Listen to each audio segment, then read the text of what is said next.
peace, greetings, love, light, and all the high vibrational feelings that there are out there and intentions I send to you.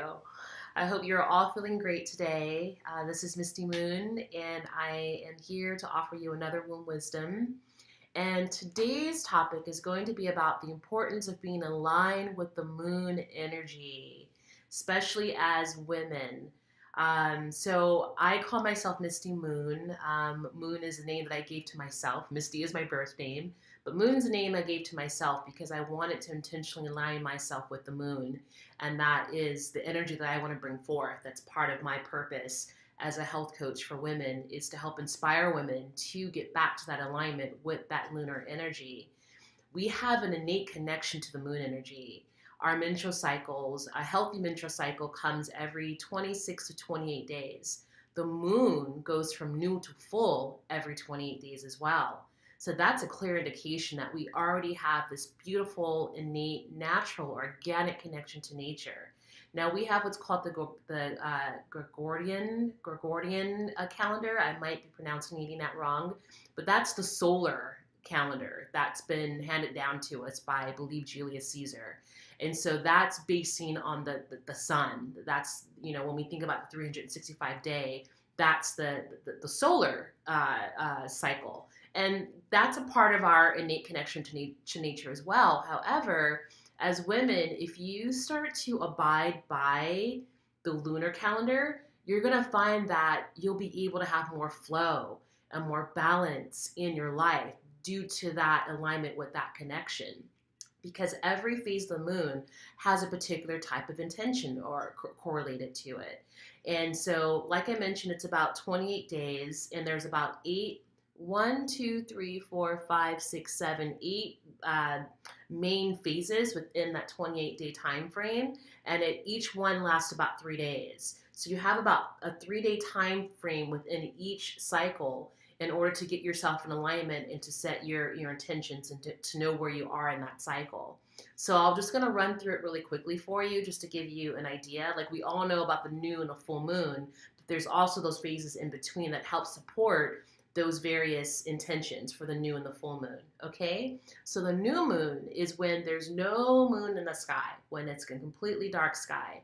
And it's like a few days before it starts to, so just basic terminology for any of you that are not, if this is all new to you. So when the moon is waxing, that's when it starts off completely dark, and then you start to see a little sliver in the sky, and then it starts to get, you start to see more exposure of the moon. That's when it's waxing. So when it's going from new to full is waxing. Now, when it's going from full to new, so after it's been full and then it starts to kind of dissipate out of the sky, is when it's called waning, okay? So the waxing and the waning. So when it's a new moon, there's no moon in the sky, and that's called the new moon, okay? So with the new moon, that's a time that you want to set your intentions. What is it that you want? And it helps if you could break it down within that 20-day time frame. You could do it that way. So within that 28 days, what do you want? Are you trying to lose weight? Are there some bills that you need to pay off? Is there a promotion that you want to get at your job? Is there a significant other that you want to manifest in your life? It could be as grand or as small, but the new moon's a perfect time to get crystal clear on what it is that you want to start working on. Where do you want to put your focus? And you can make a vision board. You can write it down in your journal. You can write it on your calendar. You can get a dry eraser board and put it on that. Some kind of visual helps to be, when it comes to manifesting, it always helps to have some type of a visual so that you constantly have that reminder, so that you know each day that you need to take steps to work towards that, okay? So that's the new moon. And then about 3 days later, you have what's called the crescent moon. And that's when you start to see the little fingernail in the sky after it's been dark for a couple of days. So that's the crescent moon. And that's a time when you want to nurture and get support about whatever intention that you set for yourself. So for an example, if you're trying to lose weight, that's the intention that you put in for the new moon. Then to get your support system, you want to meal prep. You start researching recipes. What recipes do you want to eat that month? Getting your grocery budget in order. Okay, so that's how you can nurture and support. Then about 3 days after that, you have what's called the quarter moon. And that's when the moon is kind of like, it's like half and half. Like half is dark, the other half you see the actual moon. That's when you want to take action. That's when you want to have movement. What are you actually doing? Are you eating the food that you actually bought at the grocery store? Are you being self-disciplined with not, eating certain foods that is going to, continue to feed into you gaining weight? Are you eliminating the sugar? Are you eliminating the processed food? Are you eating the salads? Are you doing the juices? So like what kind of action are you taking? If it's money, so money, for an example, so let's just backtrack. If money was your intention for the crescent moon, you want to like create a budget system. Like, okay, what, write out your budget for that month. And then by the gibbous moon, when you're by the first quarter, when you're taking action for your budget, like, are you actually not buying things that you shouldn't be buying? Are you staying within your means? Are you putting money aside? So by the quarter moon, when it's half and half, that's when you just want to start taking action, regardless of what intention you set for yourself. And then 3 days after that, you have what's called the gibbous moon, okay? So this is when you want to at this point, you should be deep into your program, where you're trying to lose money, you're trying to like gain money, or I'm sorry, if you're trying to save money or if you're trying to lose weight. By this time, you want to be fully like into taking action, whether it's like you're exercising and you're continuing to eat that good food. With the money, if you're continuing with the budget, staying within your means, that's when you want to be fully ingrained in your program at that point. Okay, so then the full moon, that's when you see the entire moon. And at that point, that's when you want to, the full moon is a time where you want to let go, where so as far as like your action plan, what's not working, what's staying within your means, or if you're trying to have more money, maybe that's a good time to reassess your budget. Like, okay, what is it about my budget that's unrealistic? What more can I, let go of in order to have more money to save? If you're trying to lose weight, okay, what particular foods are not working? What thoughts are around my thought programming around me losing weight that's not working? Am I still telling myself that I can't do this, that this is too hard? Then you need to eliminate that, okay? I hope that's clear. So around the new moon is when you want to let go of things. What's not working in your life? That's a time to let it go. All right. And so 3 days after that is when the moon starts to wane. So the moon is going to start slowly dissipating out of the sky, disappearing out of the sky. And so that's called the harvest moon. 3 days after the new moon, 3 days after the full moon is called the harvest moon. So weeping and sharing at this point, if you have stick to your action plan and you eliminated what's not working, by this time you should start seeing some rewards. Like you're starting to harvest the fruits of your labor. So if we're eliminating, if you're trying to lose weight, you may have not eliminated, 5 pounds at that point, but you should definitely start feeling better, start feeling more toned, start having more energy because you're eating more healthier foods. And with your money, the other example, if you have stick to your plan, then you're starting to see a little bit more money that you're putting aside because you adjusted your budget. Okay. So that's the harvest moon. So that's really time to like I said, just kind of being able to see the fruits of your labor, okay? Then 3 days after that, you have what's called the balsamic moon. I'm not sure if I'm saying that right. And that's completion. So again, it's kind of like a deeper sense of your accomplishment from the intention that you put in.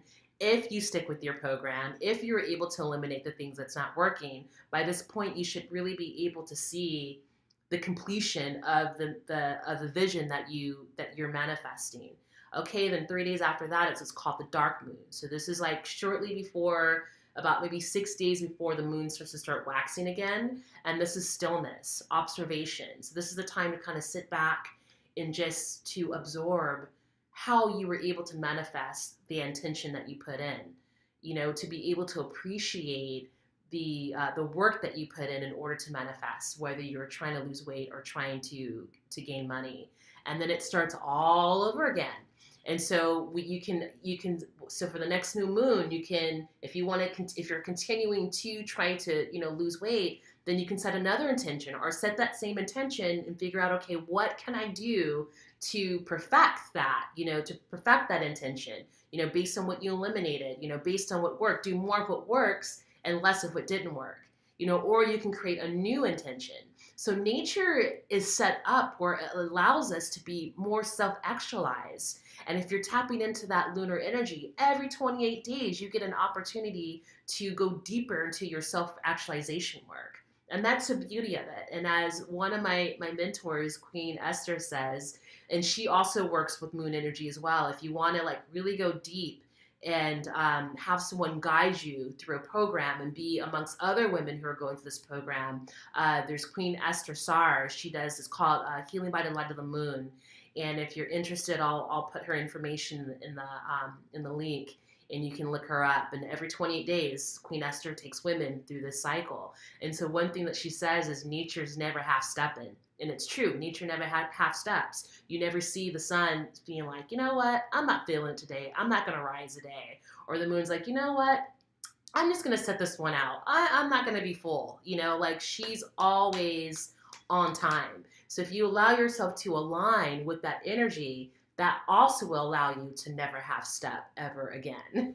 You know, when you do follow the path and you know that you can just get right back on that rhythm, you know, in order to get yourself back in alignment again. So I hope that that made sense. I hope that that helps. I know for me, the more that I work with the moon energy, the more that I feel I can like gauge how I'm progressing, you know, and I know what it is I need to work on, and I know what it is that's not working for me anymore. And it's work, you know, it's a process. It takes commitment, it takes diligence, but know that these tools are out there for you, just waiting for you. You know, Mother Nature has set us up for success. It's just a matter of us, you know, stepping up to the plate and taking advantage of these energies that Mother Nature has in store for us. So I just hope that, like, especially if any of you out there that have any taboos around the moon, some people think, oh, it's something evil, and no, it's not evil at all. It's nature. It's a way that the Creator created this system for us to be in alignment with, and we've gotten off the path because we've been programmed to get off the path. Like I said, we're set up with this solar calendar, you know, that especially as women has gotten us off our rhythm. You know, we wonder like, well, why are we feeling crazy around the full moon? Why are we getting so emotional? You know, so if you're aware of these energies, then you can better understand and have more control and be able to navigate wherever your emotional state is in different phases of the lunar calendar, so that you can have more success and be more connected to yourself, and have a deeper connection to who you are and a deeper awareness of who you are. So I hope I'm not like, I don't want to get too redundant and start repeating myself, but I hope this information helped. As you can see, I'm wearing my moon necklace. One of my phases kind of fell off on this side. I was kind of bummed out about this, but anyway, so I'm just representing the lunar energy. You know, tomorrow's a full moon, at least if you watch this video later, but today I'm making this video on the day before the full moon, just to honor and to acknowledge this beautiful energy that is working for us. Life is working for us, not against us. Okay, my beloved sister queens, lady friends, I hope you enjoyed this video. I look forward to connecting with you with the next video. Until take care, have a wonderful evening, day, whenever you're watching this video. All right, peace.